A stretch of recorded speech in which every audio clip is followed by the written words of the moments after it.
Keyboards are getting mighty expensive these days, with premium offerings from Corsair, Razer, HyperX, and others topping out around the $200 mark. Gamers who just want a good, solid experience might feel like they've been left out in the cold. But you can definitely get a gaming keyboard in the $70 to $80 range, and today I have 5 different products in front of me that fit that description. Let's see which one of them gives you the best bang for your buck.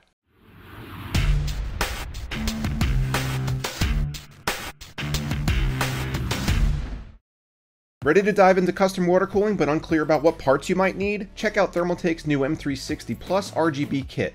Featuring a D5 pump res combo, 16mm hard tube, Pacific C Pro fittings, and the best RGB implementation on the market, the M360 Plus fits all mainstream Intel and AMD sockets and is fully expandable as your system evolves. Check out the link in the video description to learn more.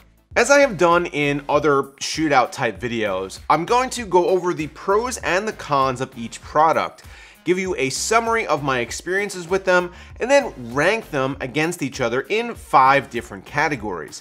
The categories for today's keyboard comparison are features, appearance, build quality, typing experience, and general negatives. I spent between a day and 2 days with each of these units as my daily driver to get a better feel for them. Some impressed me immensely, and some were huge disappointments. Now, this won't be quite as comprehensive a review as if I had used these keyboards for maybe a full week or two, but I think I got enough experience with them to be able to accurately compare. First up is an offering from one of the biggest gaming and esports brands out there, HyperX. This is the HyperX Alloy FPS keyboard, an offshoot of their top-end Alloy Elite model. The Alloy FPS is the only 10 keyless configuration in our test today, and as a result, it's by far the smallest. Now, while I generally prefer to have a number pad, I won't be taking points off because this is missing one. Although in daily use, it was a bit of a struggle to have to use the top number keys instead. The Alloy FPS is, as the name suggests, meant for FPS gamers. It's compact and really well built with a steel frame and hardly any flex at all. The small size lends itself well to first-person shooters as it allows you to have your hands closer together and gives you more room on your desk for mouse movements. The matte finish top plate doesn't really show fingerprints or grime at all, but if you look around the exterior, you'll find a definite lack of extras. This is a keyboard, and that's pretty much it. There's no USB pass-through, there are no RGB LEDs, your media controls are attached to the function keys, and the lighting controls are limited to 6 fairly basic modes. But, and this is a fairly big but, this is one of only 2 keyboards here with cherry switches, and you can get it with reds, browns, or blues. This is the model with cherry blues, and while I prefer reds or browns, the typing experience here is absolutely top-notch. The keys are properly spaced and traditionally positioned. Keystrokes feel solid and precise, and it almost inspires confidence to be hammering away typing up a review script. The form factor is thin and light, but the package feels solid overall. The fabric cord is detachable, meaning it can be replaced if something goes wrong. HyperX wasn't messing around here and built a reliable, great feeling keyboard, although with less overall features than the competition. Next up is a keyboard that I'll tell you straight away that I hated. There's no sugarcoating this one. The Roccat Horde IMO or AMO is awful in so many different ways. The whole construction is plastic and the deck flexes like crazy. The presentation is outdated looking and cheap, with small keycaps poking through the plastic top plate that made typing actually difficult. The keys have poor spacing for no real reason given the large size of the keyboard, and the lighting effects are laughable. The Horde is supposed to have RGB LEDs, and to be honest, it might have them, but for the life of me, I couldn't see anything resembling any color changing effects because the lights are just so dim. I tried changing the brightness, colors, and patterns and saw no difference even in a fairly dark environment.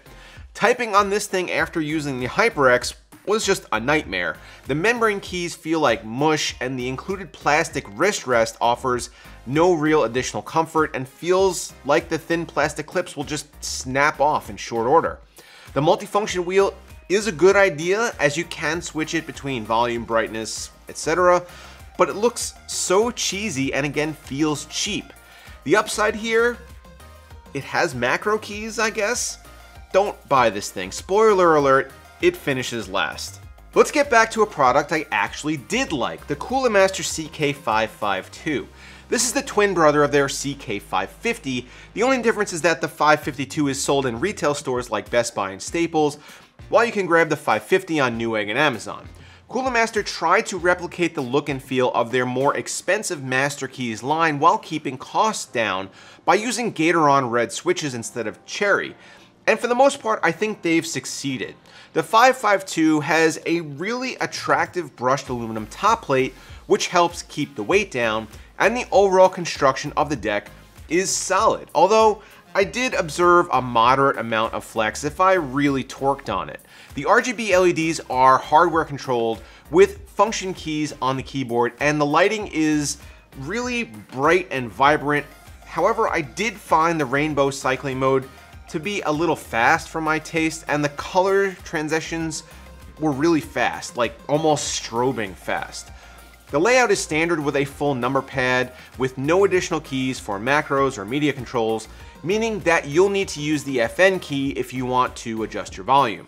Typing on here feels good, the key spacing is consistent and appropriate, and the keystrokes register in a fashion similar to Cherry Red's. The cord is rubberized and non-detachable, likely another cost-saving measure. There's also no USB pass-through. I found using the 552 to be very much like using the HyperX Alloy. It's kind of a no-nonsense experience. Although Cooler Master did implement RGB LEDs, this is still a fairly basic, well-built, straightforward keyboard with a good typing experience and only a few minor shortcomings. Included in the box is a keycap puller if you want to swap these out for any keys with standard cherry stems. I guess I'm going to alternate between good and bad here because I'm going to turn my attention right now to the Gamitas Hermes Ultimate. Ultimate what? I'm not really sure. Maybe they meant Ultimate Disappointment because this is not a good product. The first thing I want to highlight is this ridiculous wrist rest. Who is this for? Who types with their entire forearms on the desk? I don't know anyone who can honestly say this is something that would be beneficial to their typing experience. The Hermes is built entirely of cheap feeling plastic, and it's huge, heavy, and bulky. The deck is just impressively thick, I guess, and as a result, it doesn't really flex, but if you make any material that thick, I suppose it'll feel more solid. But when we look at just the top plate, it flexes like crazy, especially around this gaudy and unnecessary Gamitas logo that glows yellow when the rest of the keyboard has red LEDs only. This looks terrible. Manufacturers take note and do not do this. Also look at all these macro keys. Just look at them. Hold on, there are more. They're everywhere, and I kept hitting them randomly because they're not spaced out far enough from the regular keys. There are even two of them above the arrow keys, which made quick arrow actions impossible, as again I kept accidentally hitting the macro key instead. I did find one positive. The switches are actually Cherry MX Blacks, which feel nice but kind of heavy. The Blacks have the highest actuation force in the Cherry lineup, and I much prefer Reds, but at least pressing the keys feels okay. Now that's not to say that the typing experience is good. Far from it, actually. For such a huge keyboard, why are the left shift and enter keys so small, strangely shaped, and oddly positioned? These are basically the two keys that I use the most outside of A to Z, and when I went to hit them, I usually straight up missed. And for a keyboard this huge, why couldn't Gamitas find a way to have a dedicated volume button somewhere? I will say it's nice that they did find a way to include not only a USB pass-through, but also a headphone and microphone pass-through as well on the upper right corner, and I was willing to give them minor points for this. But I immediately took away those points because I literally almost cut my hand on the sharp bottom corners of this stupid, cheap plastic. Let's just move on before I break this stupid thing. I'm gonna wrap up on a high note talking about the Patriot Viper V760. Patriot is another company that offers multiple keyboards in its gaming lineup, and the 760 sits right in the middle.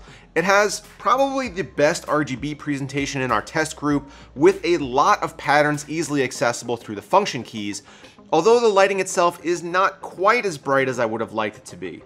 It also comes with a detachable wrist rest that feels actually pretty good and adds a bit to the comfort factor. The switches are Kale Browns, which have a nice feel, but kind of an odd hollow sound to them when they bottom out. Still though, typing on the 760 is easy without any real negatives. The key spacing is good, the layout is standard, and the actuation is smooth. The design of the top plate feels maybe just a little dated with the shiny silver beveled edge and swooping sides, and of the 3 keyboards in the test today that I liked, this is the largest and the heaviest. Maybe as a result though, the deck has very little flex. The cord is non-detachable, but it is fabric wrapped and thick to allow for a USB pass-through. The choice to assign the first 4 function keys as profile selectors means that media functions are actually attached to the number keys, which is unusual, I guess, but not really a deal breaker. I had no real issues using the 760 for a couple of days and even got used to the Kale Brown feel pretty quickly. So to assign each keyboard a score, I'm going to rank them best to worst in each of 5 categories, with the best receiving 5 points and the worst receiving just 1 point. For typing experience, the HyperX is the clear winner. There was just something about using the Alloy FPS that felt right. I gave both the Viper and the Cooler Master a tie for second place, and then our 2 Garbage Fire keyboards rounded out the scoring. For build quality, again, HyperX comes out on top. Maybe it was because it's 10 keyless, but it just feels really solid and premium. Although the Cooler Master and Viper keyboards were also good, they were a step behind. The Gamitas and the Rocat keyboards I want to just run over with my car and see cheap plastic shards fly everywhere. On the features ranking, I think I'm going to have to kind of flip things on its head a bit. The Gamitas, for as much as I dislike it, has the most features with a USB and headphone pass-through and all those macro keys. By contrast, the HyperX has the fewest features. Appearance may be subjective, so feel free to reorder these as you see fit. But I think the Cooler Master CK552 is the best looking. It has that really cool brushed aluminum top plate and really bright RGB LEDs. On the other hand, the Rocat keyboard cries in the mirror at its own reflection. And our final category, negatives. The HyperX has the least standout negatives of any keyboard in this group, followed closely by the Cooler Master and the Viper. All 3 are solid choices. When you order the Gamitas and the Rocat keyboards, UPS is essentially delivering to your house a brown box full of crap with some minor functionality tacked on. Don't buy either of these, for real.